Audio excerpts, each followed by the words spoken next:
Terima kasih teman-teman ya yang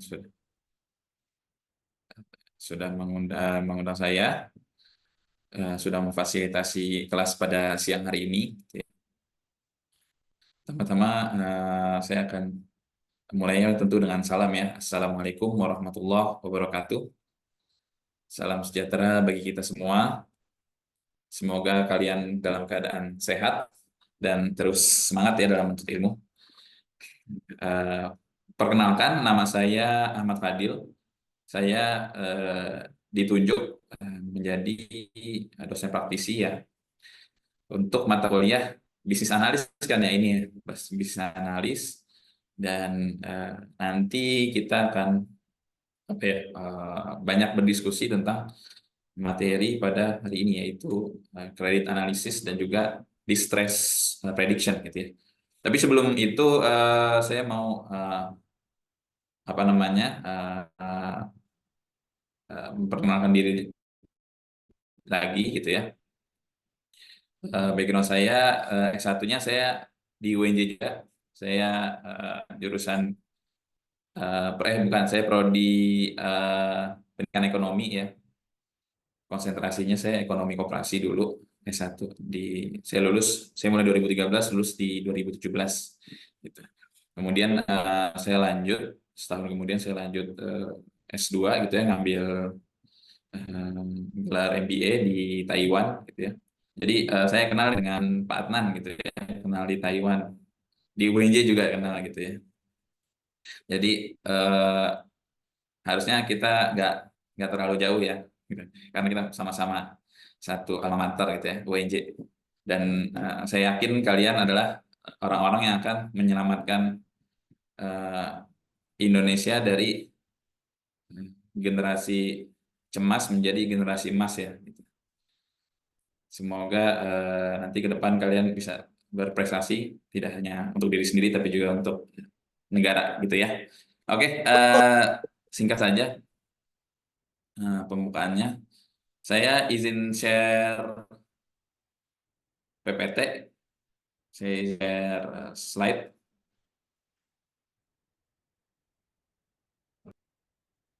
Sudah terlihat slide saya? Ya, sudah, Pak.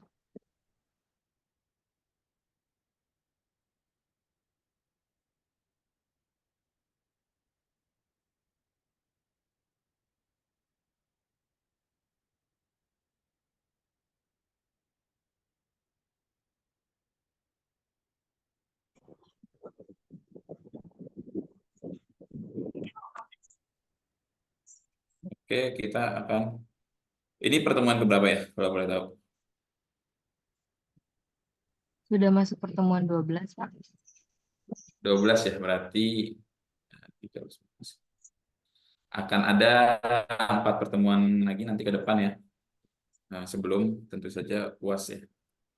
Semoga kalau boleh tahu UASnya di bulan-bulan apa ya? Jadi apakah kita akan sempat mengadakan 4 pertemuan atau hanya tersisa beberapa pekan dari sekarang?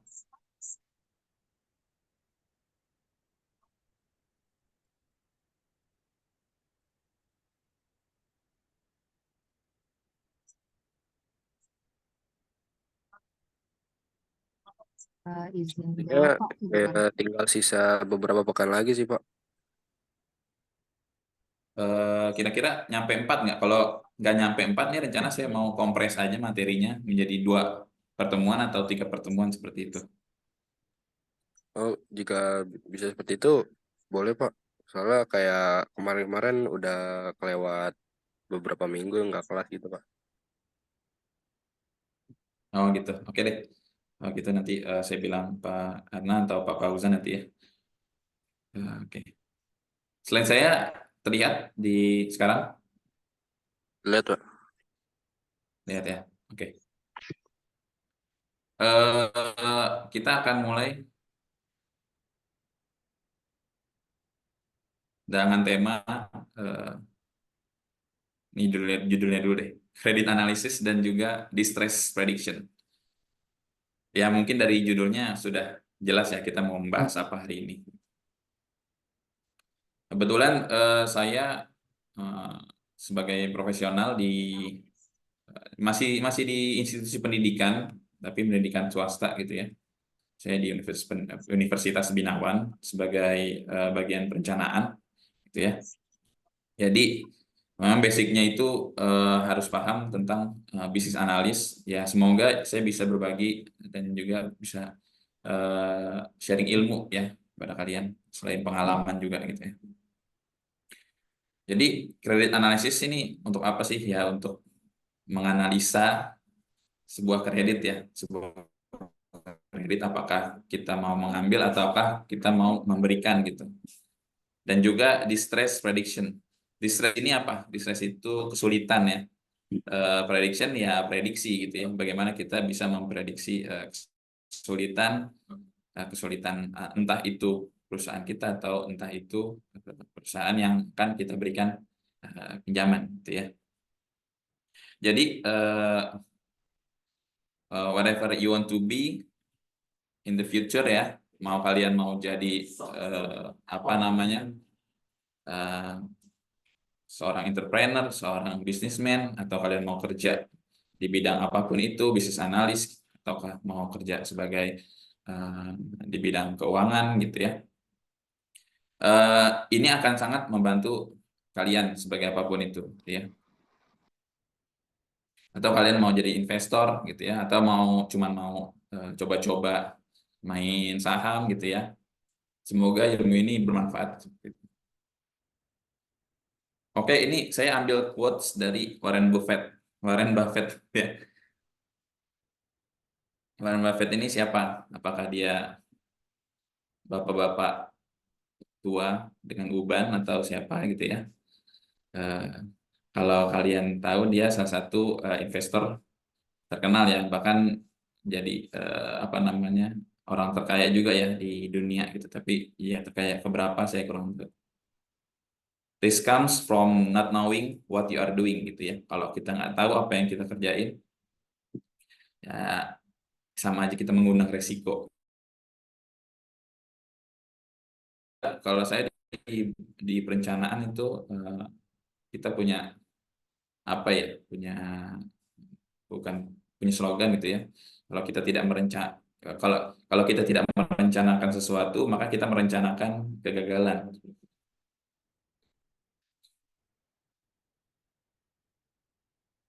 Oke, jadi materi ini merupakan topik penting dalam dunia keuangan ya khususnya ya, karena kita menganalisa dari faktor keuangan. Bertujuan untuk menganalisis resiko kredit dan memprediksi kemungkinan terjadinya kondisi darurat pada peminjam. Nah, eh, kredit analisis ini kita harus memahami konsep kredit analisis untuk apa ya? Untuk bisa mengevaluasi kelayakan kredit dan kemampuan membayarnya si peminjam, si kreditur ya. Kita terlepas kita ini debitur atau kita hanya orang yang menganalisa yang membantu debitur untuk memberikan pinjaman gitu ya. Sementara itu, distress prediction mengidentifikasi tanda-tanda awal kesulitan keuangan yang mungkin mengarah pada kebangkrutan atau galbay gitu ya. Orang sekarang galbay, gagal bayar gitu ya.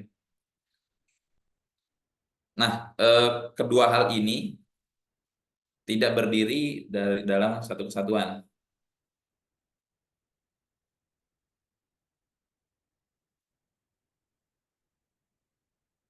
Ya, mereka seperti looping ya, saling berkaitan dan juga saling membantu gitu. Kredit analisis ini biasanya menjadi input untuk analisis selanjutnya yaitu distress prediction, dan distress prediction ini menguatkan analisis kredit seperti itu ya.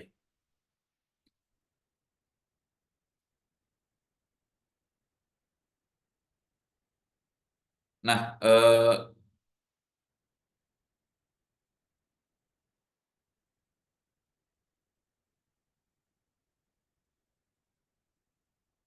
slide saya terlihat jelas atau ada apa namanya ada ketutupan sesuatu? Terlihat jelas, Pak. Oh, soalnya Jendela zoomnya itu nggak bisa saya minimize, tapi terlihat ya. Oke, kalau gitu kita lanjut lagi. Jadi analisa kredit itu atau kredit analisis umumnya di luar sana dikenal ada five C's of credit, gitu ya. The five C's of credit ini apa aja? Ada karakter, collateral, ada capital, capacity, dan juga satu lagi conditions, gitu ya. Dan ini kita bisa menganalisis ini tentu saja dari historical data ya, yang bisa untuk memprediksi dengan seakurat mungkin. Nah, kita akan membahas satu-satu nih. Kita ke yang pertama. Yang pertama adalah karakter ya. Karakter mengacu pada reputasi peminjam dalam hal kejujuran dan niat untuk membayar utang, ya.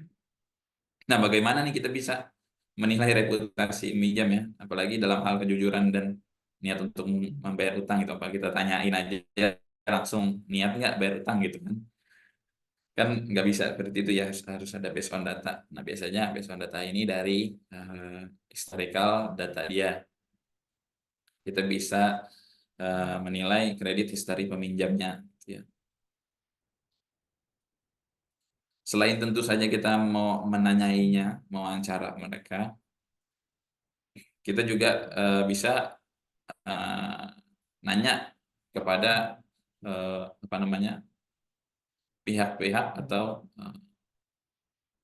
apa namanya, pihak-pihak terkait kreditor yang sebelumnya si kreditor ini pinjam gitu ya. Misalkan saya nih, saya mau minjem gitu ya, mau minjem uang ke salah satu bank gitu. Nah, nanti bank bank salah satu bank, nah, sebut aja bank BRI gitu misalkan. Nah, ntar BRI akan ngecek lagi di BI cek gitu ya. Riwayat-riwayat saya tuh semua ada gitu.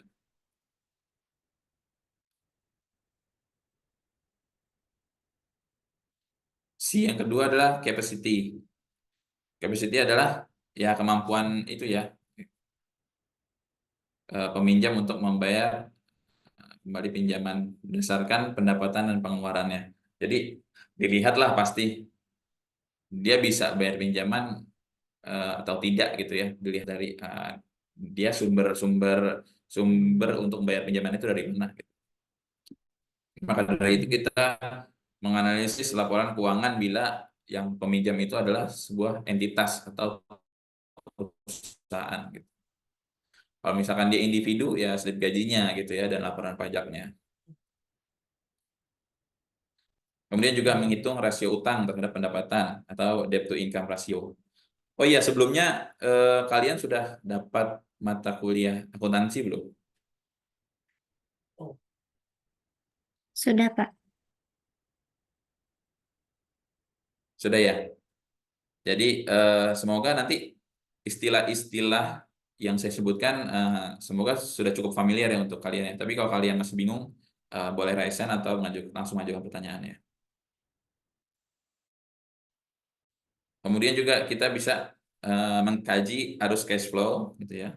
Arus cash flow dari peminjam untuk memastikan kewajibannya tertutupi ya. Jangan sampai cash flow-nya kebanyakan apa namanya, pinjaman, nggak ada pendapatannya gitu, kebanyakan biayanya gitu ya, kebanyakan bebannya daripada pendapatannya.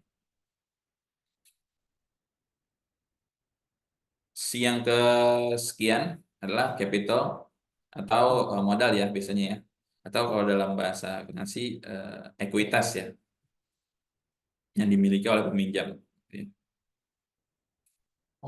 Kita identifikasi total asetnya, aset lancar dan juga aset tidak lancar, dan juga kita identifikasi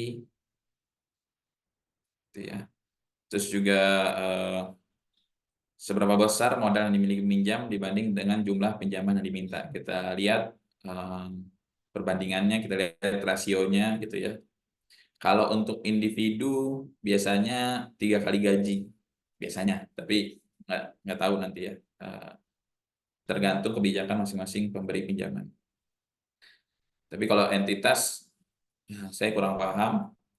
Yang saya tahu tuh kalau kredit usaha rakyat atau KUR ya, biasanya diberi pinjaman tuh up to 100 juta gitu ya. Dan juga lagi-lagi tergantung level bisnisnya nanti ya. Kalau UMKM biasanya 100 juta. Tapi kalau udah menengah ke atas ya beda-beda lagi gitu ya. Yang terakhir adalah conditions. Mengacu pada kondisi eksternal yang dapat mempengaruhi kemampuan peminjam untuk membayar kembali pinjaman. Ya. Nah ini kita selain tadi kan kita menganalisa sisi internalnya ya, background internalnya. Gitu. Nah kemudian kalau yang condition ini ya kita juga perlu cek ya, sebagaimana analisis SWOT ya. Pasti kan kita lihat sisi internalnya, di mana itu ada kekuatan dan juga kelemahan. Kita juga menganalisa sisi eksternalnya ya, opportunity dan threat-nya. Ini juga sama, kita harus menganalisis kondisi ekonomi secara umum, gimana inflasi ke depannya, suku bunganya, gitu ya. Terus menganalisis industri yang si peminjam tuh ada di industri apa gitu ya. Apakah industri ini sedang naik gitu ya, trennya lagi naik, lagi menguntungkan, dan juga apakah ada dampak regulasi dari pemerintah gitu ya. Pemerintah sekarang misalkan pemerintah yang baru mau mendorong swasembada misalkan. Nah, berarti kan akan banyak berkumpul di situ perputaran uang di sektor swasembada misalkan ya. Berarti jika ada peminjam dari sektor itu mungkin akan lebih mudah dan juga akan mendapatkan bunga yang lebih kecil gitu. Nah, kredit analisis ini tentu saja kita tidak hanya memahami tata caranya, flow-nya ya, tapi juga kita harus paham dengan alat dan metodenya. Yang umum ada 3, tapi aslinya banyak gitu ya, bisa menyesuaikan dengan industri-industrinya. Tentu saja industri industri F&B akan beda dengan industri real estate gitu ya, dan lain sebagainya. Tapi secara umum 3 ini yang akan dipakai gitu ya. Yang pertama ada rasio keuangan. Kita mungkin kalian udah udah pernah dengar ya kalau rasio keuangan itu ada yang profitabilitas, menilai profitabilitas, menilai solvabilitas, menilai likuiditas gitu ya. Tapi kalau analisis kredit ini fokus di rasio keuangan debt to equity atau utang terhadap modalnya. Jangan sampai utangnya lebih besar daripada modal yang dimilikinya gitu ya. Nanti bayar utangnya dari apa gitu. Dan juga interest coverage, cakupan bunga ya. Nah, sebagus apa si peminjam ini untuk bisa membayar bunganya gitu ya. Dan juga current ratio. Nah, ini current ratio ini masih ada hubungan dengan likuiditas gitu ya. Kan kalau kita belajar rasio likuiditas, kita belajar itu ada quick ratio, current ratio, dan lain sebagainya. Nah, current ratio ini menilai apakah perusahaan bisa gitu ya melunasi utang-utang jangka pendeknya gitu ya. Utang-utang jangka pendeknya apa aja coba contohnya? Ada yang tahu utang jangka pendek itu contohnya apa? Atau beban jangka pendek deh kalau nggak biasa sama utang. Beban jangka pendek contohnya adalah eh, biaya administrasi ya. Biaya administrasi seperti gaji karyawan, terus juga ada bayar listrik gitu ya. atau bayar air gitu ya dan sebagainya, uang dapur kantor dan lain sebagainya gitu ya.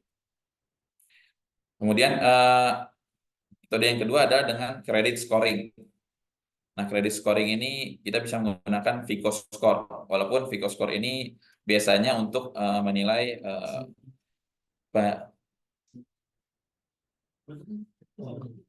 credit scoring menilai menilai apa namanya, peminjam pribadi orang gitu ya.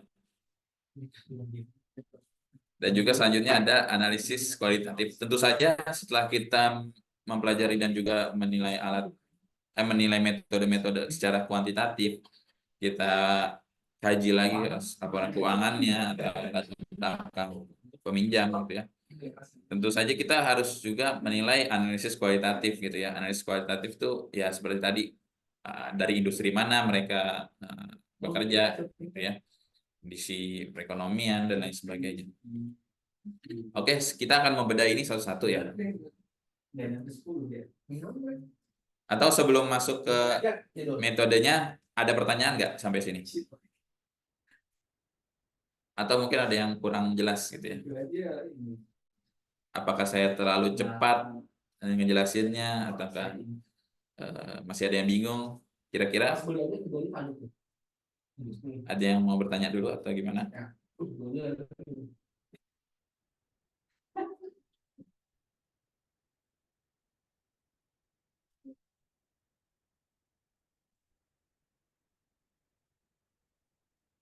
Oke, nggak ada ya berarti ya. Kita Tidak akan ada, Pak. lanjut. Oke, kita lanjut dulu ya. Metode yang pertama adalah rasio keuangan. Nah, yang pertama debt to equity, perbandingan antara utang dan juga modalnya. Gitu ya. Modalnya ini bisa dari mana aja, bisa dari pribadi, bisa dari pemegang saham gitu ya. Nah, gitu memprediksi kebangkrutan, kebangkrutan dari ini ya, risiko kebangkrutan dari si peminjam. Nah, debt equity ini intinya adalah kita memahami bahwa kan tadi saya sering dengar tuh perbandingan antara utang dan juga modal. Jadi bukan berarti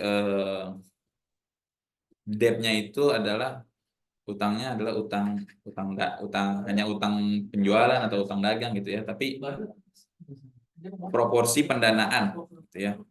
Pendanaan ini adalah bagaimana dia bisa melakukan operasional perusahaannya gitu ya. Nah, itu kan butuh uang ya. Nah, uang itu dari mana? Apakah murni dari modal sendiri atau murni dari saham saham dari investor gitu ya? Atau jangan-jangan banyak pendanaannya itu dari hutang gitu ya?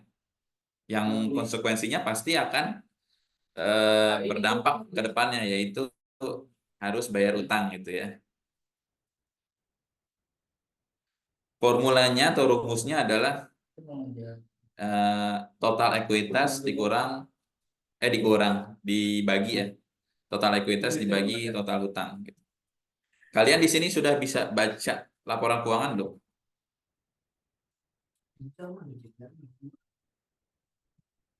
Udah diajarin belum sama Pak Adnan? Kalau belum nanti saya protes.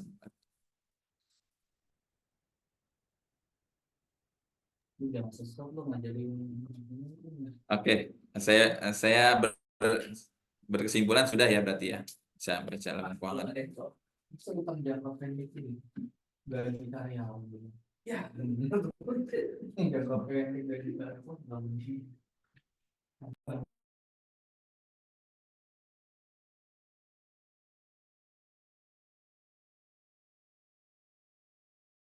Sorry ya, ada banyak gangguan di sini.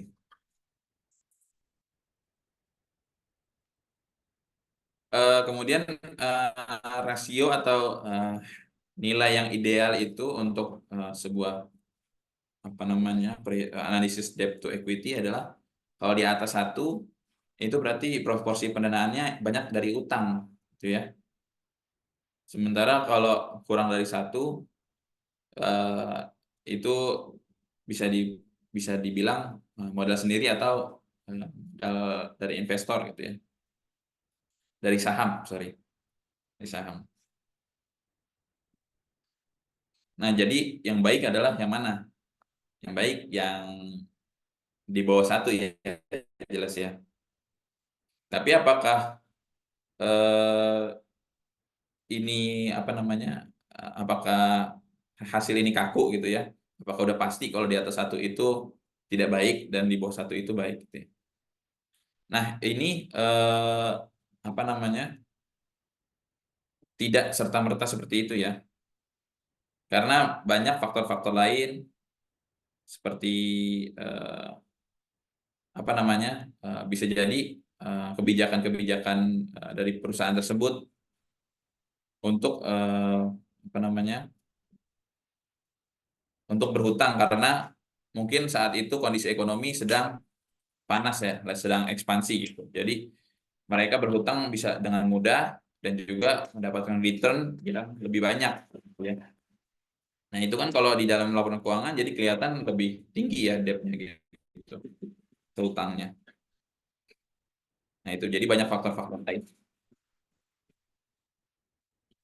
Sebentar ya.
Oke, kita lanjut tadi ya. Di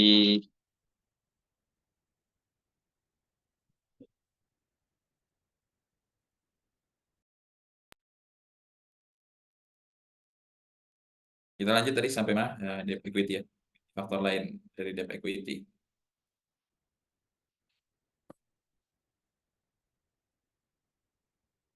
Tadi ya, saya bilang kondisi ekonomi juga bisa mempengaruhi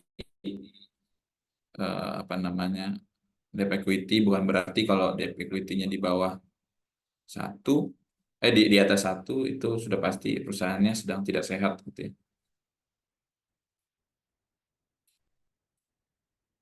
Bisa jadi karena memang perusahaan sedang melakukan ekspansi, butuh pendanaan eksternal gitu ya. Dan juga tentu dengan perhitungan bahwa pada saat itu return-nya akan cepat dan juga lebih tinggi gitu ya.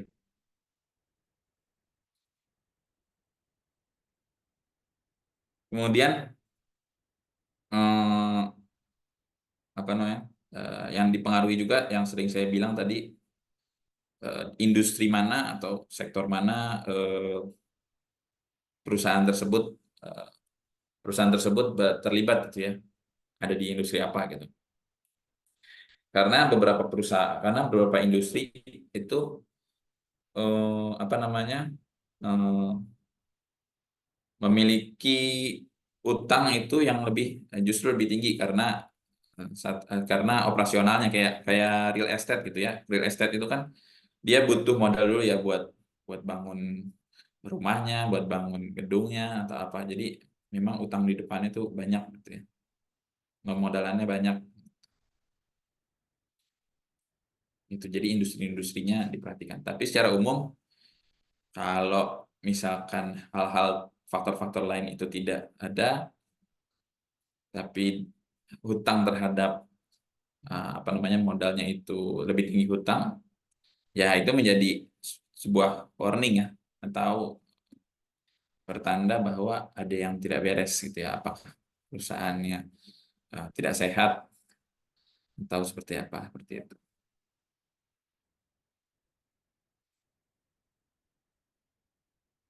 Kemudian yang kedua ada current ratio. Nah, current ratio ini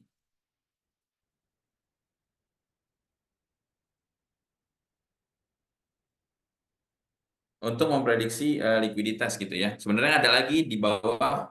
Kalau current ratio itu kan apa namanya, menilai bahwa sejauh apa perusahaan itu memiliki aset lancar gitu ya. Memiliki aset lancar dan aset itu bisa untuk memenuhi utang-utang jangka pendeknya atau utang-utang lancarnya gitu ya, atau beban biaya-biaya di dalam jangka pendek, biasanya di bawah setahun. Makanya ini disebut perusahaannya liquid atau tidak gitu ya. Punya cukup cash nggak dia untuk bayar-bayar itu semua gitu ya, atau cash atau setara cash gitu ya. Nah, di selain current ratio ntar ada lagi di bawahnya yang lebih cair lagi gitu ya, namanya quick ratio, tapi kita sekarang fokus ke current ratio. Nah, ini fungsinya untuk menilai kemampuan memenuhi kewajiban jangka pendek yang seperti saya katakan tadi. Terus formulanya atau rumusnya adalah aset lancar dibagi kewajiban lancar.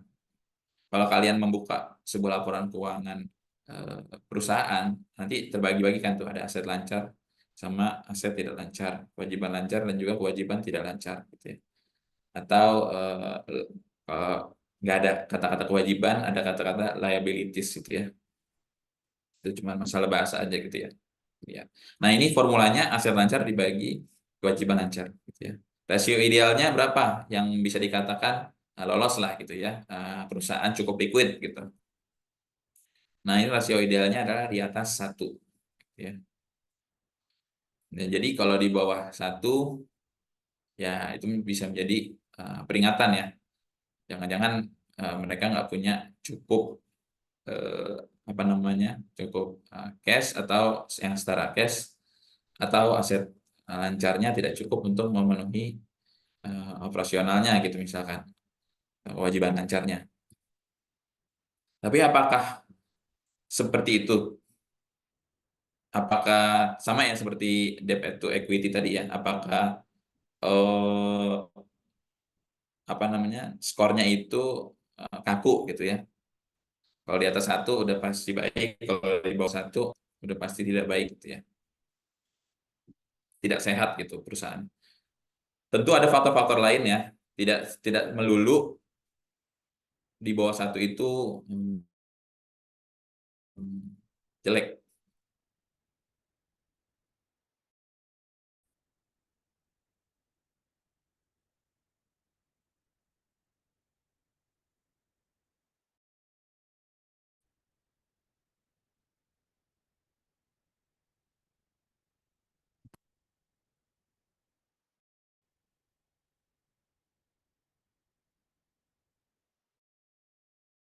Bisa jadi perusahaan-perusahaan itu melakukan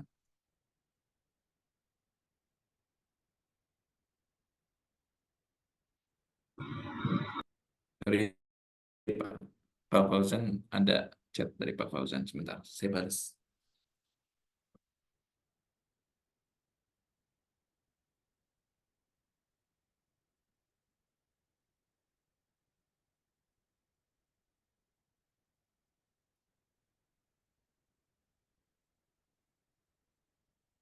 Siapa tahu perusahaan punya eh, apa namanya, pola-pola atau sistem-sistem operasional yang sangat efisien.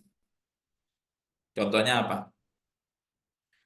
Mungkin kalian pernah dengar nih di mata kuliah operation atau mata kuliah apa, anggaran atau apalah gitu ya. Jadi dalam operasional ada yang namanya teknik lean lean method gitu ya. Bagaimana kita bisa apa namanya, meminimalisir hal-hal yang tidak apa namanya, hal-hal yang tidak menimbulkan value atau hal-hal yang tidak menambah nilai gitu ya. Contohnya apa? Contohnya kayak meminimalisir produk-produk cacat gitu ya, atau meminimalisir flow produksi gitu ya, atau meminimalisir persediaan barang atau spare part dan lain sebagainya. Nah, perusahaan-perusahaan yang punya efisiensi ya.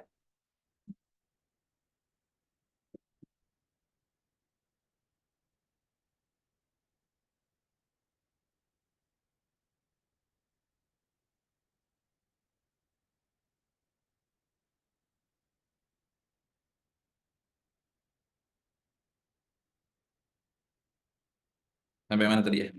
Iya, jadi ada banyak perusahaan yang memang dari segi operasionalnya sangat-sangat efisien gitu ya. Jadi mereka tidak kalau dalam aset lancar kan ada persediaan juga tuh di situ ya.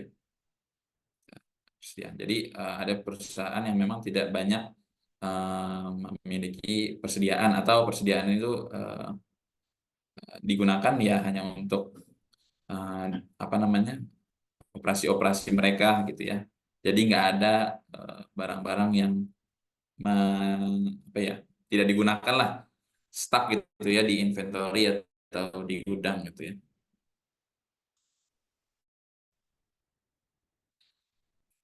Namanya mungkin kalian pernah dengar nih namanya metode just in time gitu ya. Just in time yang apa namanya diciptakan oleh Toyota gitu ya. Jadi Toyota itu meminimalisir persediaan karena kalau persediaannya banyak ya otomatis inventory juga banyak gitu ya.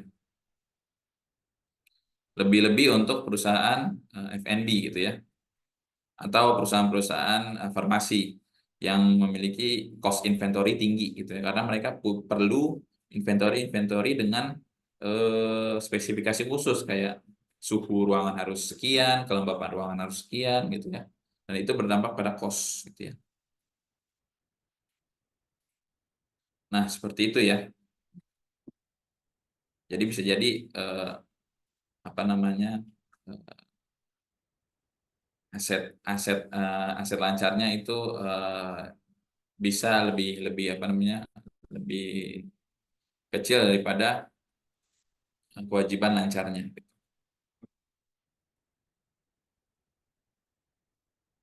Walaupun sebenarnya pas di kalau kondisi-kondisi kayak gitu ya mereka sebenarnya nggak kesulitan untuk memenuhi utang-utang itu ya. Tapi karena emang modelannya seperti itu, jadi terlihat di laporan keuangan bahwa eh, apa namanya aset lancarnya itu kecil seperti itu. Atau kalian bisa bandingkan laporan keuangannya eh, Toyota Manufacturing ya, bukan yang finansial, yang Toyota Manufacturing dengan misalkan apa gitu ya, apa hardware gitu ya, yang enggak yang beda ininya beda industrinya.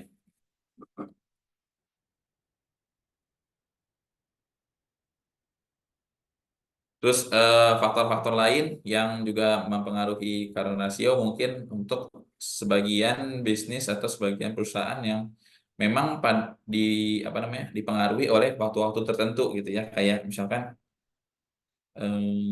apa ya, misalkan kayak toko buku gitu ya, misalkan aja ini toko buku kalau lagi liburan banyak yang beli buku gitu, sementara kalau tidak liburan eh, yang beli buku dikit, jadi menyebabkan eh, apa namanya persediaannya itu banyak.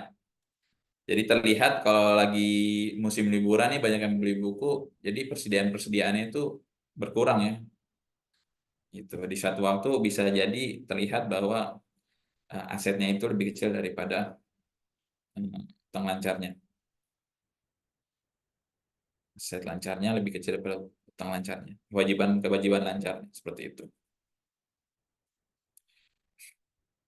Oke, selanjutnya ada interest coverage ratio.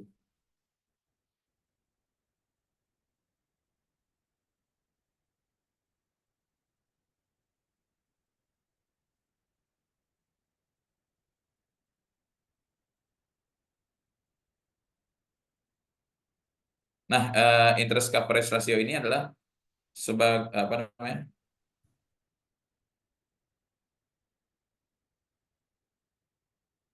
Seberapa mampu gitu ya perusahaan atau peminjam itu untuk membayar bunganya, gitu ya. Karena dalam setiap transaksi itu dikenakan bunga biasanya. Nah, formulanya itu adalah EBIT atau earnings before interest and tax. Ya, jadi pendapat keuntungan sebelum dikurangi pajak dan juga bunga dibagi dengan bunga ya, beban bunganya. Rasio idealnya adalah 3:1, dalam arti earnings-nya ini atau pendapatannya ini ya 3 kali lipat daripada beban bunganya, seperti itu ya. Faktor-faktor lainnya juga seperti sebelum-sebelumnya ya, banyak dipengaruhi oleh hal-hal lain gitu. Bisa jadi karena memang faktor ekonomi biasanya ya, kondisi ekonomi sedang apa namanya, atau dia punya fasilitas kredit karena sudah apa namanya, sudah trusted gitu ya, punya fasilitas kredit yang apa namanya, bisa bisa mengurangi apa namanya, beban bunganya itu.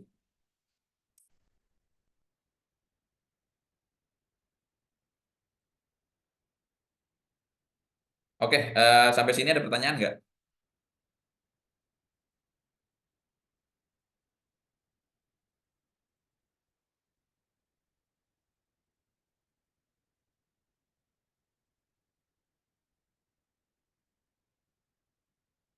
Kalau nggak ada, kita lanjut lagi ya.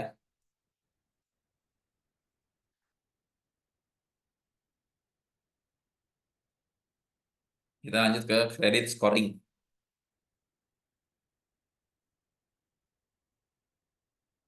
Nah, credit scoring ini tentu saja untuk menghitung bobot ya. Jadi eh, bagaimana kita menilai seorang peminjam itu, terus eh, kita bisa mengkuantifikasinya menjadi sebuah skor.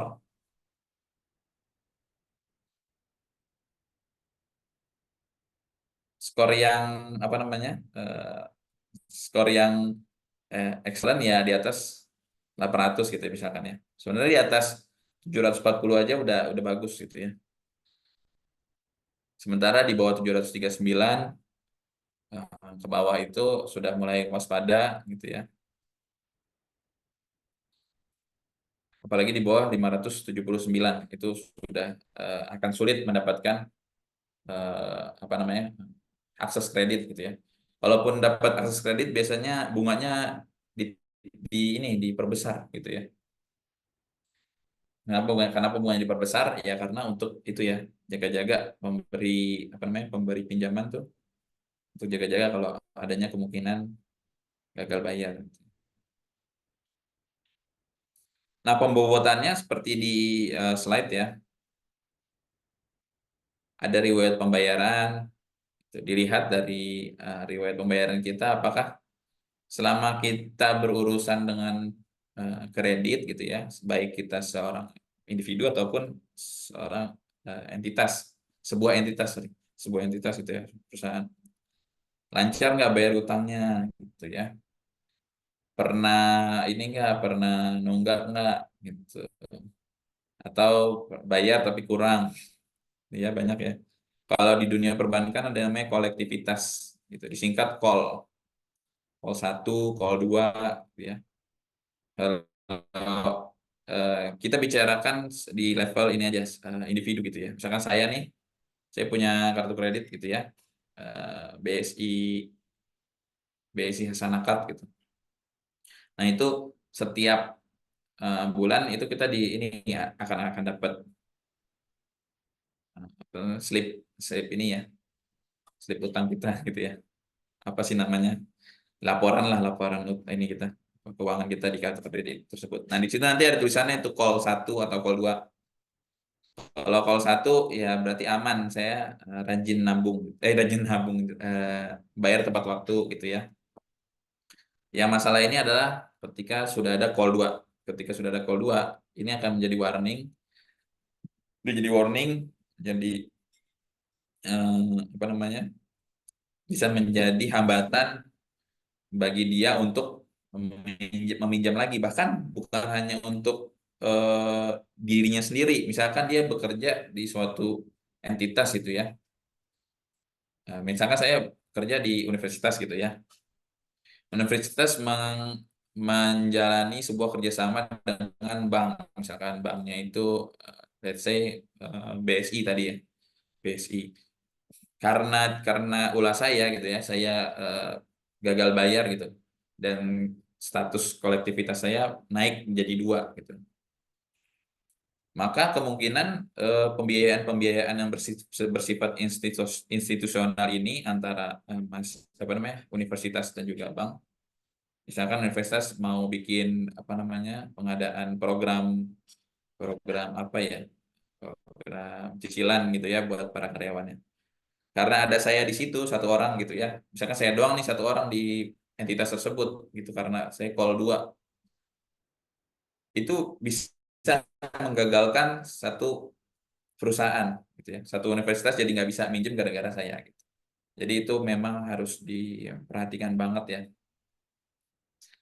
Juga riwayat beban kita. Kemudian jelas kedua, periode pembayaran ini yang paling besar ya, 35% gitu. Ini bobotnya dalam credit scoring ini paling besar.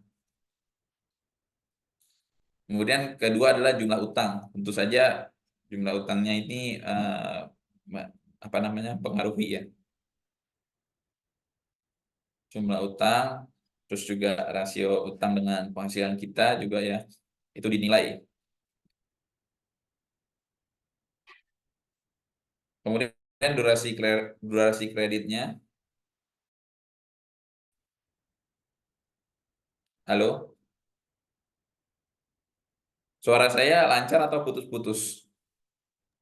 Lancar, Pak. Lancar ya. Soalnya di sini sempat berapa kali putus-putus.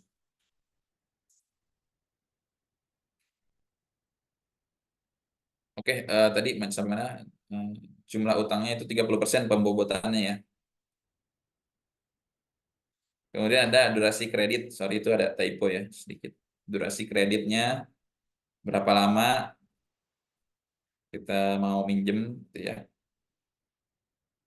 Dan juga jenis kreditnya seperti apa.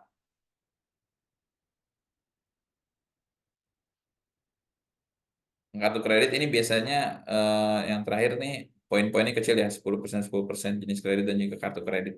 Apa kita punya kartu kredit lain gitu ya.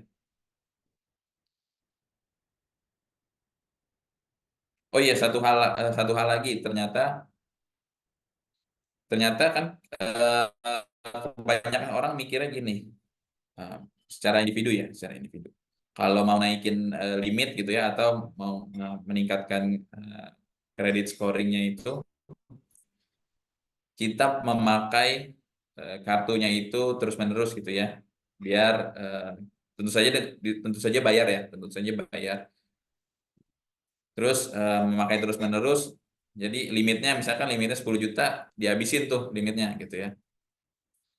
Nah, tapi kita beranggapan bahwa kalau limitnya dihabisin, terus kita rajin gitu ya, utang, terus kredit skornya naik. Tapi ternyata tidak seperti itu ya, karena limit apa namanya, penggunaan ideal dari kredit itu hanya 30% dari limit yang diberikan gitu. Jadi misalkan limitnya 10 juta, kalau dia makainya itu rata-rata 30% atau 35 juta lah let's say gitu.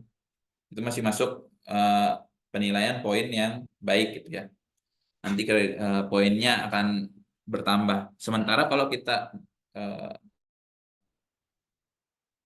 ngabisin limitnya langsung gitu ya, punya apa namanya punya limit 10 juta, kredit skornya naik. Tapi ternyata tidak. Kalau dipakai di atas 50% justru akan mengurangi kredit skor. Seperti itu ya.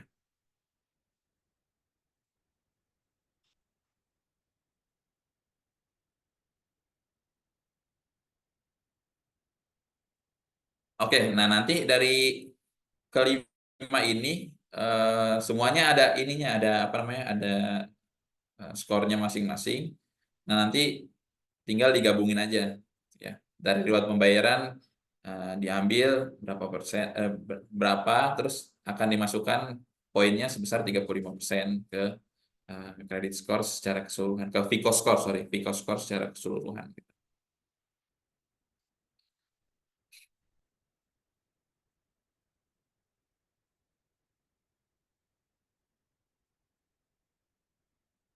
Setelah Misalkan setelah kita udah memahami Vico score ya, dan juga tadi memahami rasio keuangan yang memang banyak eh, berkutat pada penghitungan kuantitatif gitu ya. Kita perlu juga memahami aspek kualitatifnya gitu ya, atau aspek-aspek non keuangan.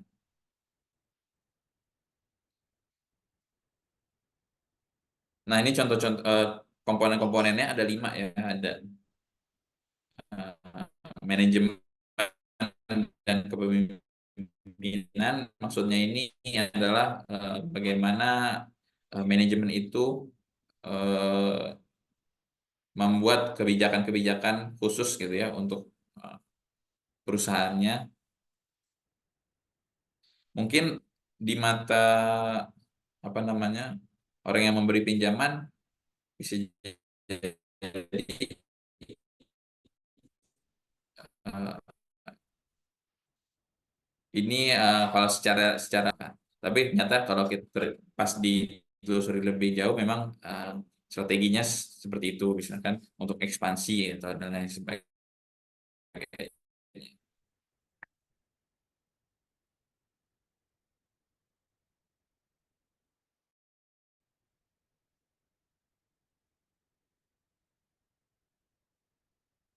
Kemudian juga tentunya apa namanya reputasi dari si peminjam juga diperhitungkan ya. Apakah dia orang yang terkenal apa namanya jujur gitu ya, dari atau dipandang gitu ya di dunia bisnis misalkan gitu. Berapa kali saya mention tadi ya tentang industri, karena beda industri akan beda lagi nanti evaluasinya gitu ya. Tapi untuk secara umum cukup tadi yang kita pelajari tadi itu cukup ya. Tapi ketika mau apa namanya perdalam lagi, ya kita harus pahami juga industrinya itu industri apa gitu ya. Karena ada satu industri dengan industri lain berbeda. Terus kemudian apakah si peminjam ini misalkan si entitas ini atau perusahaan ini memiliki brand yang bagus gitu ya, kayak Indofood gitu kan. Indofood kan siapa yang nggak kenal ya Indofood, brandnya bagus gitu, produknya laku di mana-mana. Nah itu akan lebih mudah gitu ya, lebih mudah. Sama juga kalau kalian pernah nonton film ini nggak, The Billionaire. Kalau film Thailand judulnya The Billionaire apa ya kalau nggak salah ya. Dia punya produk Taekwondoy apa ya kalau nggak salah, saya lupa. Nah itu di situ ada tuh scene scene si pemeran utamanya, dia belum belum belum apa namanya belum sukses, baru mau mendirikan apa namanya baru mau mendirikan perusahaan rumput lautnya gitu ya. Tapi karena terbentur umur dan juga belum ada brandnya juga belum terkenal gitu ya. Walaupun sudah di apa namanya di approve ya sama 7-Eleven yang punya jaringan luas gitu. Tapi di perbankan dia tidak lolos gitu ya untuk minjem atau untuk kredit modal. Tapi pada akhir film si pemeran utamanya ini akhirnya sukses lah gitu ya, sukses walaupun umurnya masih di bawah ketentuan untuk meminjam, tapi dia bisa eh, melakukan atau bisa dapat akses pinjaman dari bank gitu ya. Karena apa? Karena brandnya itu sudah terkenal gitu ya, brandnya terkenal, cukup sukses.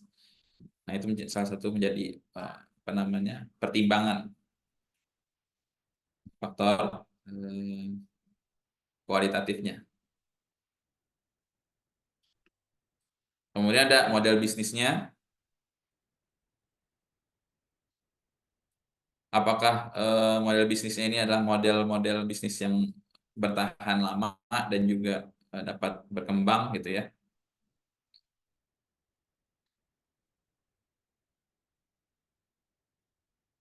Karena akan berbeda ya. Misalkan saya punya, saya minjem apa namanya? Saya waktu itu sempat tren tuh es kepal Milo ya. Terus saya pengen buka juga minjem bank gitu ya. Saya mau bikin bisnis es kepal Milo. Tapi misalkan bank melihat model bisnisnya nih, model bisnis musiman, bentar lagi juga turun gitu. Jadi saya nggak dapat ini apa namanya akses pinjaman itu gitu ya. Kemudian ada kepatuhan dan tata kelola atau governance. Nah ini sebaik apa namanya perusahaan atau kita gitu ya atau individu ini taat pada peraturan atau regulasi di Indonesia gitu misalkan ya atau di negara-negara masing-masing. Apakah kita punya track record korupsi atau kita punya track record jahat gitu ya. Nah itu tentu saja menjadi pertimbangan-pertimbangan. Apakah kita kalau dari sisi ini ya tata kelolanya ya, apakah kita eh, sudah memiliki apa namanya laporan keuangan yang memadai gitu ya, atau at least kita punya laporan keuangan yang menunjukkan inilah cash flow kita gitu ya. Intinya kita kalau kita berbeda antara kita misalkan kita sebagai calon peminjam yang memiliki apa namanya laporan keuangan transparan terhadap keuangan kita dengan orang yang nggak punya laporan keuangan gitu ya, itu akan berbeda nanti. Apakah nanti akan dari segi bunganya ataukah dari segi disetujui atau tidak disetujui seperti itu. Dan yang terakhir adalah resiko eksternal atau yang ini yang tidak bisa, yang di luar kemampuan kita ya, seperti yang saya bilang tadi ya, apa namanya kondisi ekonomi gitu ya, kondisi politik juga ya, apakah usaha-usahanya ini akan berdampak gitu ya ketika misalkan di regulasi misalkan apa namanya di negara tersebut sedang bergejolak politiknya gitu ya atau ekonominya sedang jelek gitu ya, itu semua ya di apa namanya mempengaruhi gitu, tidak hanya dari skor tapi juga kualitatifnya juga diperhatikan gitu. Jadi selain skor nanti akan ada catatan-catatan biasanya bagi yang mau bagi si peminjam ya, catatan-catatan tentang analisis kualitatif.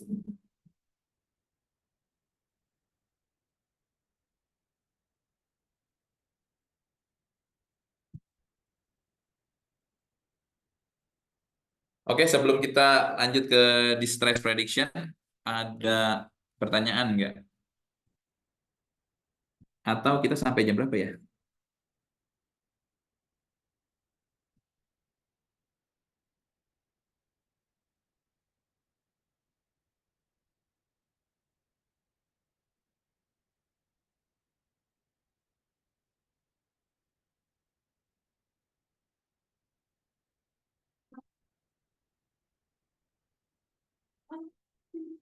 dua jam ya, 2 jam apa biasanya?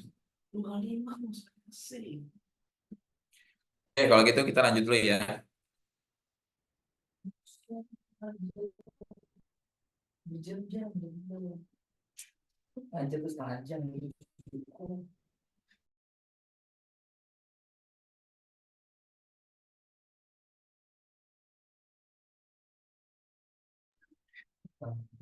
Maaf ya, banyak gangguan.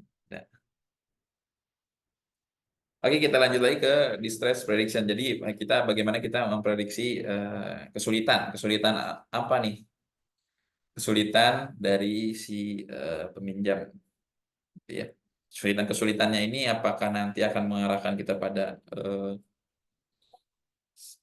pada kesimpulan bahwa entitas ini atau pribadi ini bisa mengalami kebangkrutan, ya, atau pailit.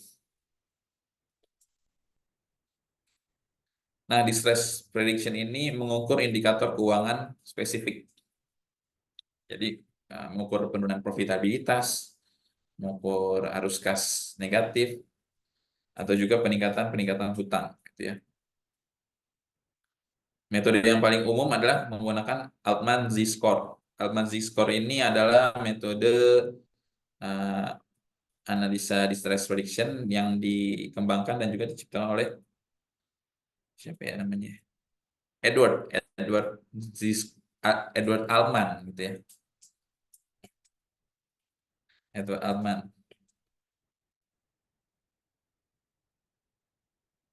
Oke, kita langsung saja.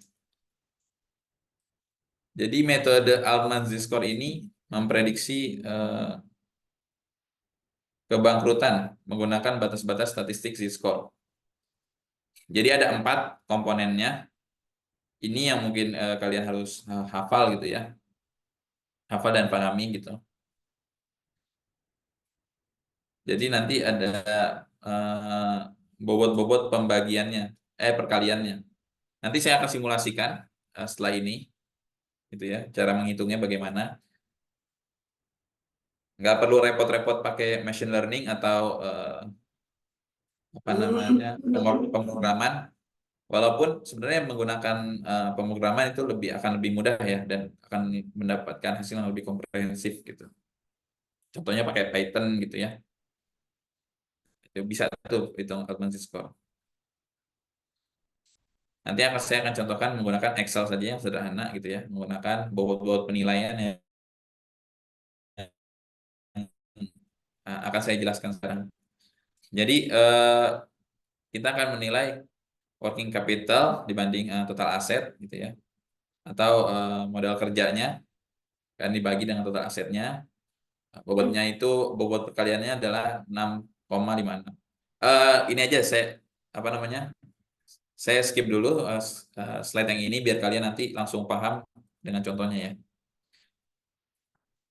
Nah, di sini saya akan menggunakan laporan keuangan Indofood tahun 2022 dan juga 2023 ya sebagai perbandingan.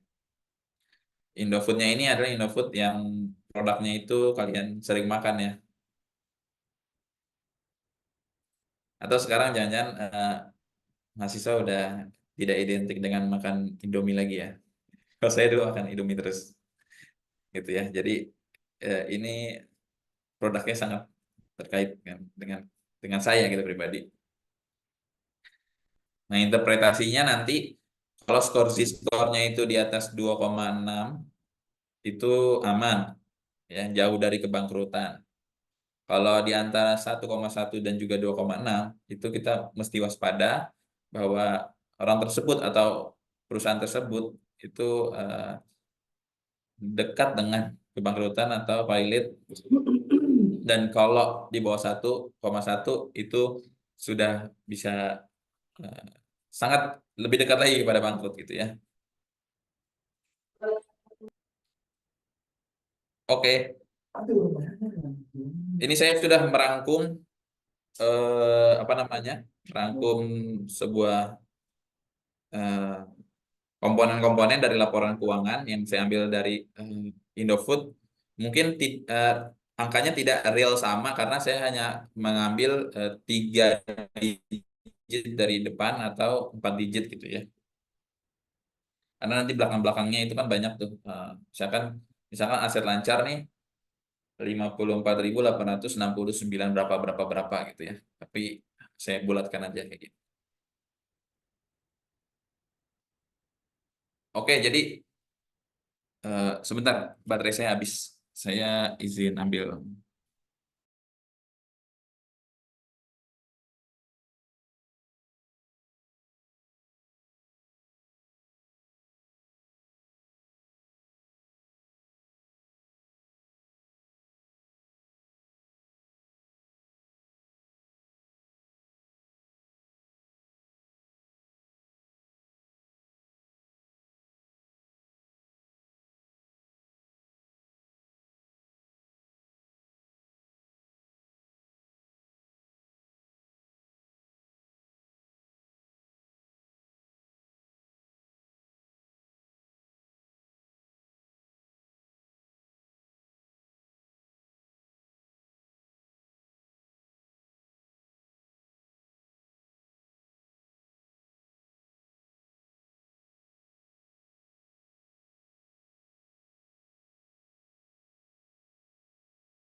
Oke, kita lanjut.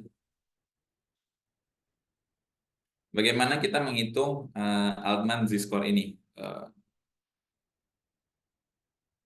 Nanti PPT dan juga apa namanya formulasi ini akan saya share gitu ya. Mungkin lewat Pak Fauzan nanti kalian bisa mintakan ke beliau. Jadi yang pertama, halo, suara saya terdengar nggak? Mendengar, Pak.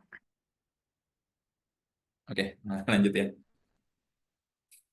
Jadi pembobotan yang pertama adalah, jadi kita memerlukan 4 pembobotan untuk menilai Z-score ini ya. Gitu yang tadi nih. Jadi ada 4 pembobotan, working capital dibagi total assets, return earnings bagi total assets, EBIT atau earning before interest and tax dibagi total aset, dan juga total equity dibagi total debt. Nah, kita masuk ke pembobotan yang pertama. Nah, ini sudah saya rangkum ya dari laporan keuangannya Indofood tahun 2002 dan 2023. Oh, saya di situ jadi. Nah, yang kita perlukan komponennya tidak semuanya gitu, tapi hanya beberapa item aja. Nah, ini sudah saya rangkumkan untuk kalian gitu ya. Jadi yang kalian perlukan nanti di neraca ada aset lancar, aset tidak lancar, total aset, utang lancar, utang tidak lancar, dan lain sebagainya bisa kalian lihat nanti ya. Nah, pembobotan pertama ini adalah working capital dibagi total aset. Jadi ini kita mengukur proporsi modal kerja terhadap total aset dan likuiditas. Ya.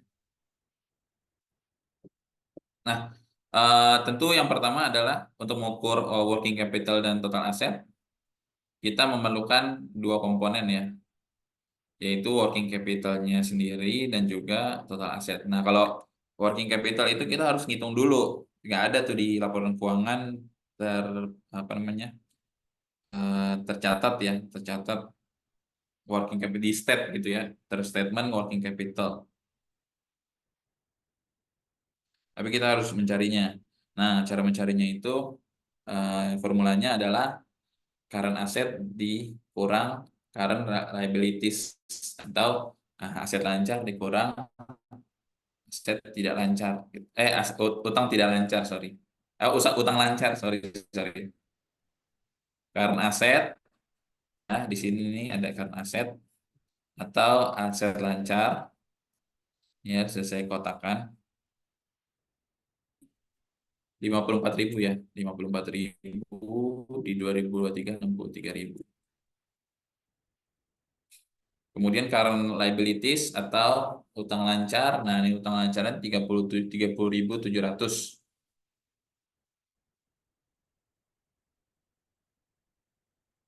30.700. Nah, di sini ya sesuai ya. Nah, untuk mendapatkan apa namanya perhitungan working capital ini dikurang ya. Current aset atau aset lancar dikurangi dengan utang lancar sama dengan 24.100 ya. 2023 juga sama 30.200. Nah, terus kemudian kita perlu satu komponen lagi, yaitu total aset. Yaitu total aset. Nah, total aset ini kita nggak perlu cari lagi karena di apa namanya di laporan keuangan tuh ada.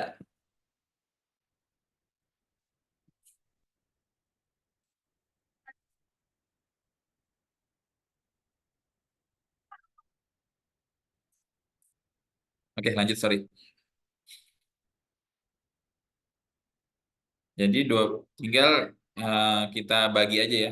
Formulanya kan working capital dibagi total aset. Berarti 24.000 dibagi total asetnya 180.000 gitu ya.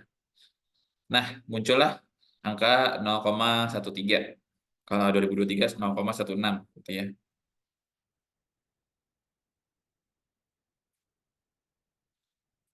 Nah, bagaimana kita menghitung bobot yang pertama ini? Nah, buat yang pertama ini kita akan mengkalikan tadi ya, working capital dibagi total aset, kita kalikan dengan bobot yang pertama yaitu 6,56. Ya, saya sudah tulis di sini ya. Ya, saya ubah deh. Ini nanti dikali. Nah, kayak gini.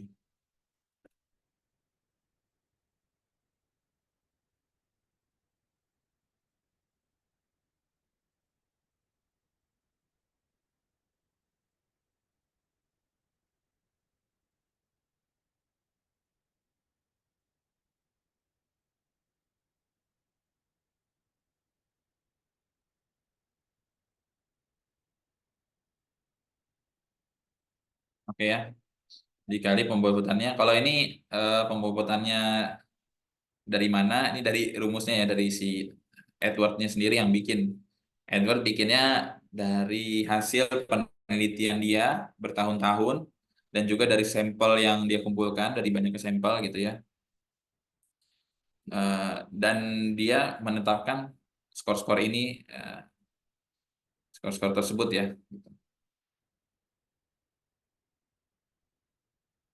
Jadi istilahnya emang emang udah rumusnya lah gitu. Nah kan udah tuh bobot yang pertama tadi, hmm, working capital dibagi total aset, nah, hasilnya berapa kita dikalikan dengan 6,56 dan kita mendapatkan 0,88. Kalau untuk 2023 1,06 gitu ya. Untuk perhitungan ini kalian ada pertanyaan nggak atau belum paham alur ininya, alur perhitungannya? Bisa dimengerti nggak?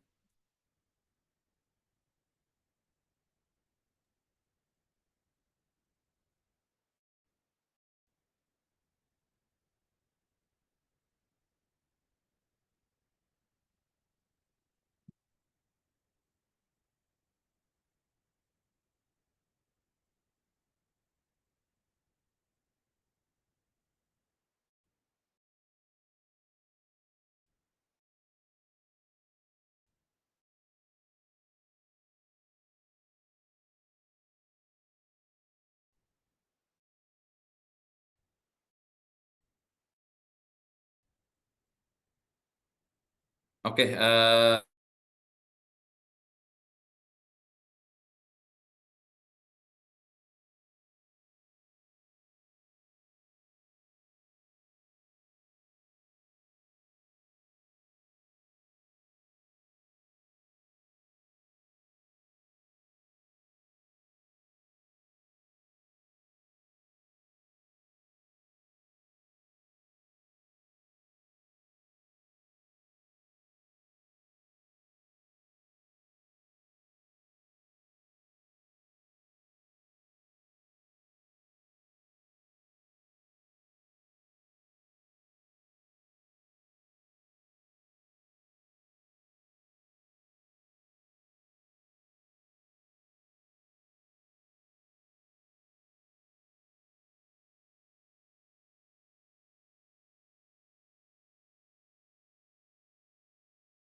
presentasi presentasi saya terlihat nggak? Belum muncul, Pak.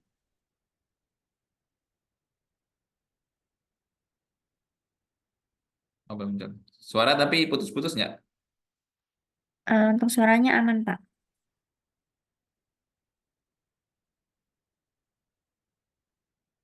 Aman ya? Oke.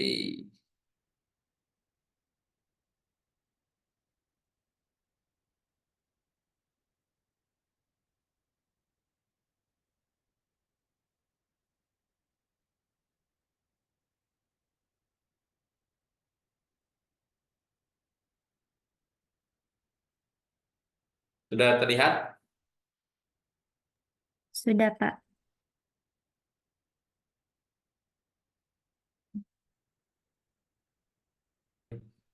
Internet saya nggak stabil nih. Tadi kita sudah sampai mana ya? Terakhir putus itu saya menjelaskan tentang apa?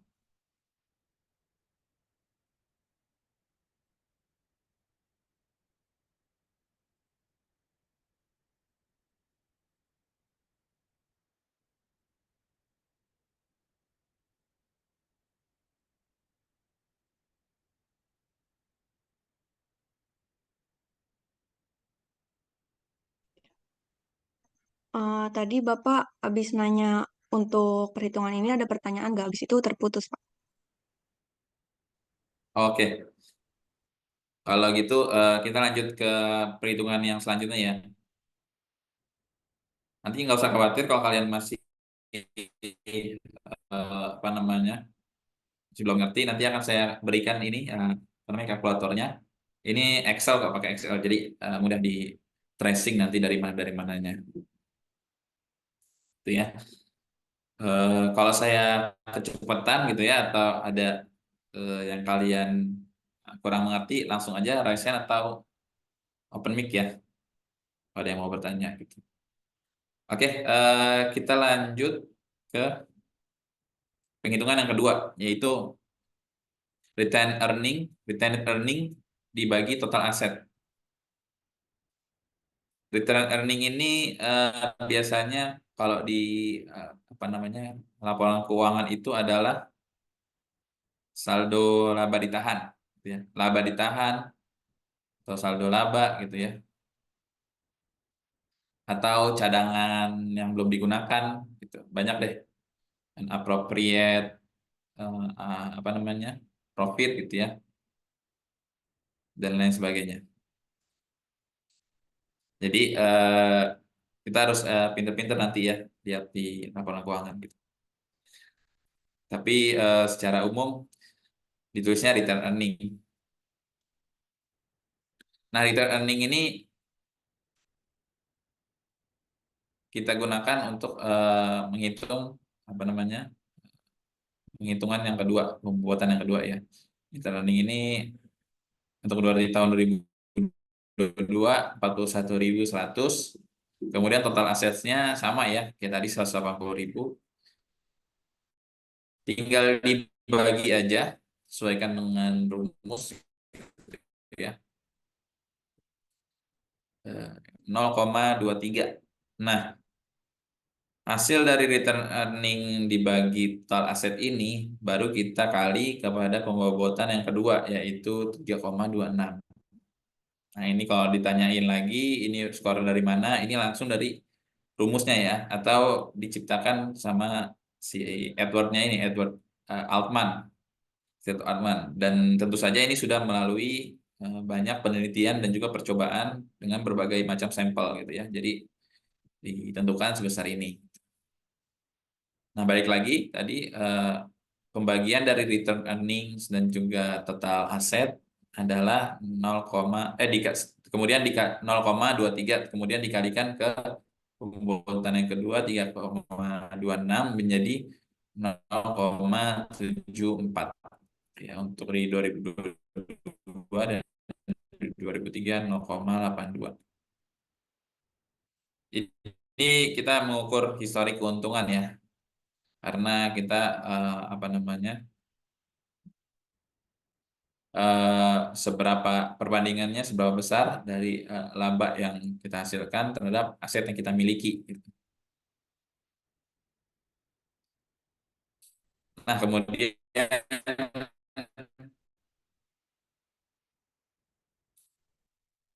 masuk ke penilaian yang ketiga, yaitu EBIT atau earning, keuntungan atau pendapatan sebelum dikurangi bunga dan juga pajak ya.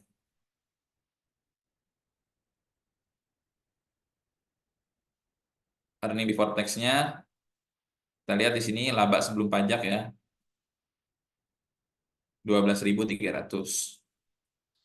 Kemudian ada beban bunganya 7.900 gitu ya. Jadi EBIT-nya ini kan gabungan antara beban pajak dan juga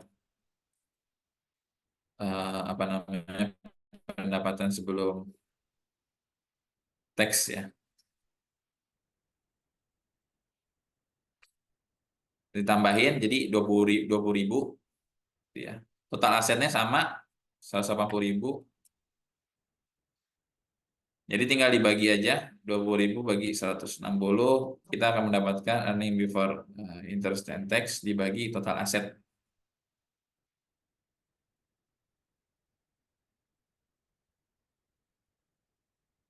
Sama dengan 0,11. Nah, ini akan dikalikan dengan pembobotan atau penilaian yang ketiga, yaitu 6,72. Dikalikan sama dengan 0,75.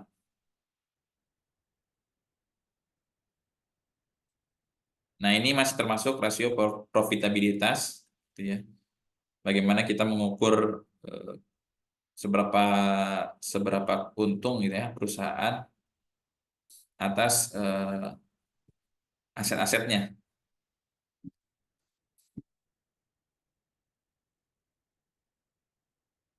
Nah, sudah keluar yang ketiga, kita lanjut lagi ke perhitungan yang keempat. Nah, ini mengukur solvabilitas. Apa itu solvabilitas? Solvabilitas bagaimana sebuah perusahaan ya bisa memenuhi utang-utangnya ya. Tidak hanya utang-utang jangka pendek, tidak hanya utang-utang lancar, tapi juga utang-utang tidak lancarnya. Jadi total keseluruhan utangnya gitu ya. Yang kita butuhkan adalah total equity atau total ekuitasnya, modalnya. Di sini 134 ya. 134. Kemudian ada current liabilities atau aset lancar, utang lancarnya, ya. Nah, yang utang tidak lancar ini adalah long term liabilities, ya. Tidak lancar, dan yang ini yang tidak lancar, utang lancar dan juga utang tidak lancar. Kemudian untuk mendapatkan total debt-nya kan rumus yang keempat ini adalah apa namanya nih? Itu apa namanya? Equity dibagi total debt atau total utangnya ya. Modal dibagi total utangnya gitu.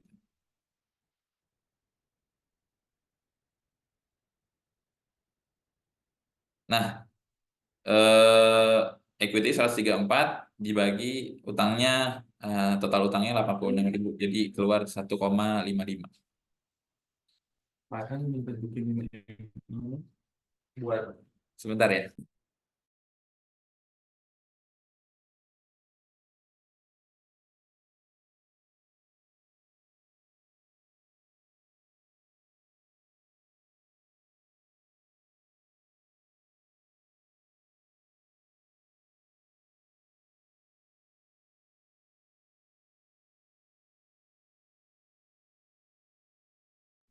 Oke, sorry. Ada iklan tadi ya, sebentar. Jadi sampai mana tadi pengukuran terakhir ya? Equity dibagi total debt atau total utang 1,55 dikalikan ke pembuatan yang keempat, yaitu 1,05. Jadi hasilnya 1,63. Nah, setelah kita mengukur 4 komponen tadi, kita setelah mendapatkan masing-masing hasilnya,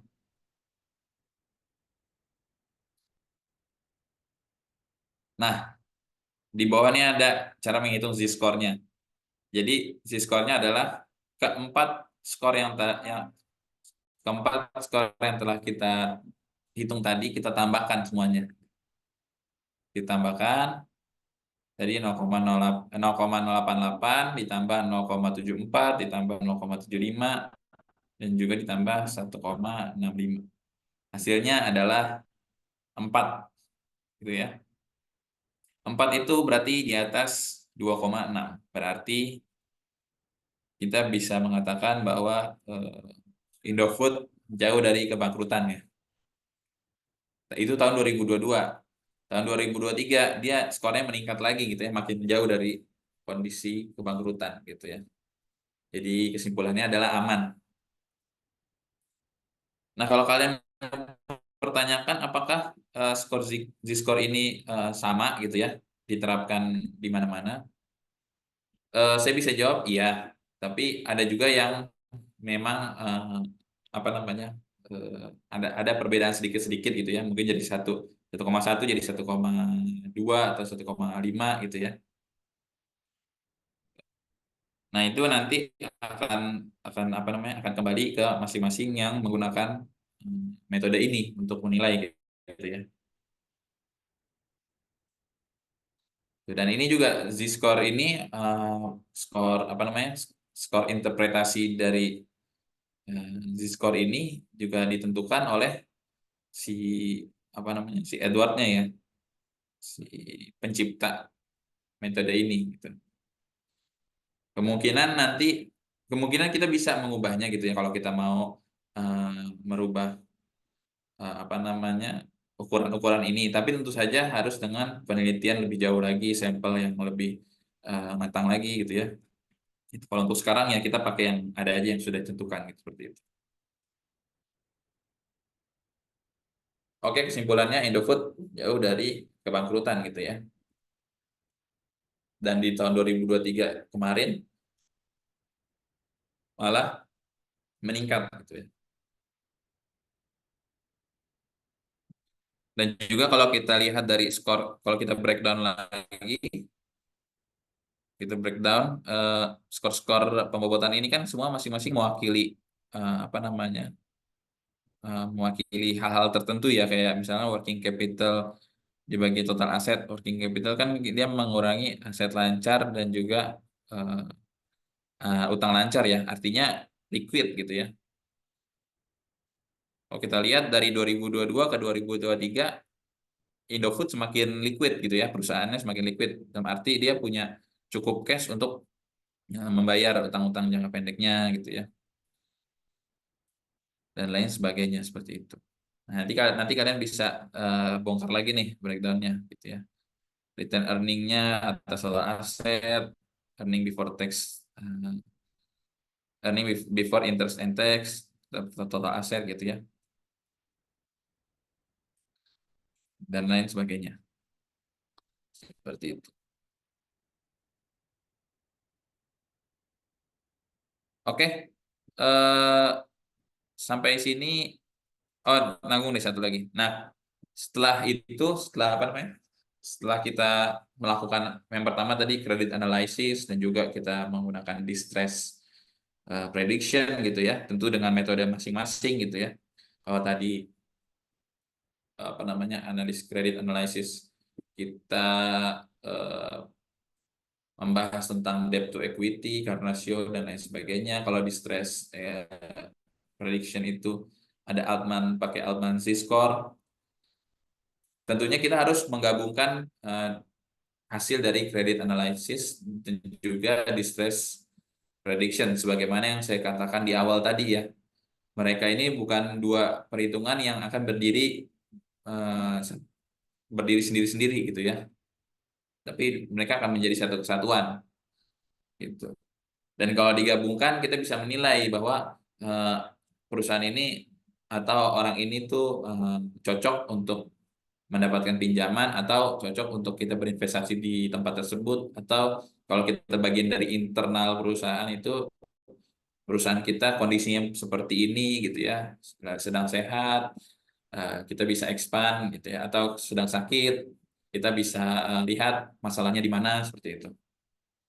Jadi ini dua hal ini saling melengkapi gitu ya, saling melengkapi. Nah, kalau balik lagi kepada keputusan kredit, bisa disetujui ketika peminjam ini memenuhi semua aspek 5Cs tadi ya, 5Cs yang saya jelaskan tadi ya di awal. Kemudian lolos dari rasio debt to equity, artinya apa namanya, hutang dengan modal, hutangnya itu lebih kecil dibanding modalnya gitu ya. Terus juga current ratio atau liquid ya, perusahaannya di atas 1 berarti cukup liquid gitu. Kemudian kredit skornya tadi ya pakai Vico score, itu di angka 740, which means itu good gitu ya. Bukan good tuh, apa ya, very good gitu ya, very good. Terus Almanzi skornya di atas 2,6, atau interpretasinya adalah sebagai aman, artinya jauh dari kebangkrutan. Nah, ini bisa jadi uh, disetujui kreditnya, atau mudah untuk disetujui, atau bisa juga mendapatkan bunga yang ringan gitu ya.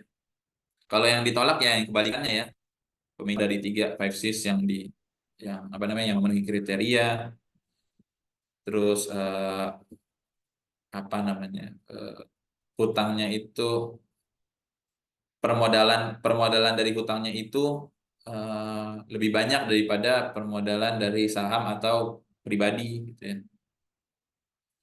Atau juga apa namanya, tidak liquid perusahaannya, atau kredit skornya juga di bawah, di apa namanya, di parameter apa namanya, very bad atau gimana gitu ya. Almanzi skornya di bawah 1,1 gitu. Pokoknya yang di bawah dari skor-skor ideal yang tadi kita sudah pelajari seperti itu. Kemudian ada juga kondisi-kondisi yang dimana di satu sisi skornya bagus, tapi di satu sisi yang lain skornya jelek gitu ya. Nah, ini bisa jadi disetujui dengan beberapa syarat gitu ya, apakah memperbaiki aspek-aspek tertentu gitu, atau ditolak, ditolak tapi juga apa namanya, harus diperbaiki beberapa aspek seperti itu. Oke, mungkin itu saja yang bisa saya sampaikan pada hari ini. Ada pertanyaan nggak?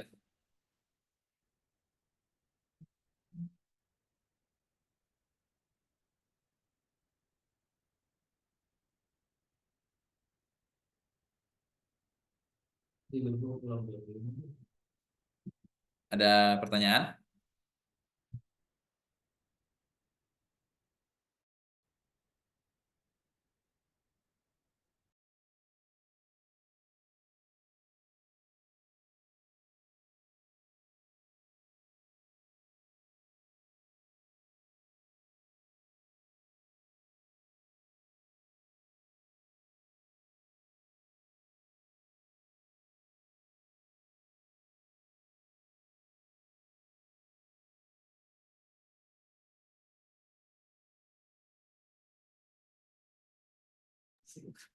Ada, kalau nggak ada pertanyaan, mungkin saya kasih apa ya? Ini 2 pertemuan tutup. Nanti deh, saya akan kalau kalau kalau memungkinkan untuk buat jadi 3 pertemuan, saya akan memberikan tugas gitu ya, tugas tambahan biar kalian lebih komprehensif lagi pengertiannya. Tapi kalau misalkan hanya 2 pertemuan, sepertinya tidak ada tugas ya, hanya materi seperti itu. Oke, apakah sudah cukup jelas atau ada pertanyaan lebih lanjut sebelum kita akhiri?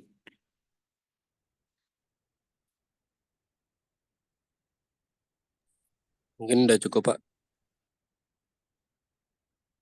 Oke ya, terima kasih teman-teman yang sudah mengikuti kelas ini ya. Terima kasih yang telah hadir gitu ya. Kalau kehadiran yang catat siapa ya? PJ-nya ya? Iya, Pak, dari masing-masing PJ kelas. Oke, kalau gitu terima kasih banyak. Sebelum saya tutup, saya mohon maaf apabila ada salah kata atau ada hal-hal yang menyinggung atau ada hal-hal kekurangan-kekurangan lainnya ya. Jika kalian ada apa namanya, pertanyaan-pertanyaan di luar ini forum ini, boleh ditanyakan nanti lewat Pak Fauzan atau Pak Adnan gitu ya. Atau kalau belum paham menyeluruh tentang materi ini, nanti saya akan memberikan PPT-nya beserta dengan Excel-nya tadi ya, bagaimana cara menghitung Altman Z-score. Eh, Cukup sekian dari saya untuk hari ini, untuk sore ini. Sampai jumpa di pertemuan selanjutnya. Wassalamualaikum warahmatullahi wabarakatuh. Waalaikumsalam warahmatullahi wabarakatuh. Terima kasih, Pak. Waalaikumsalam. Ayo, Pak. Oh, Oke.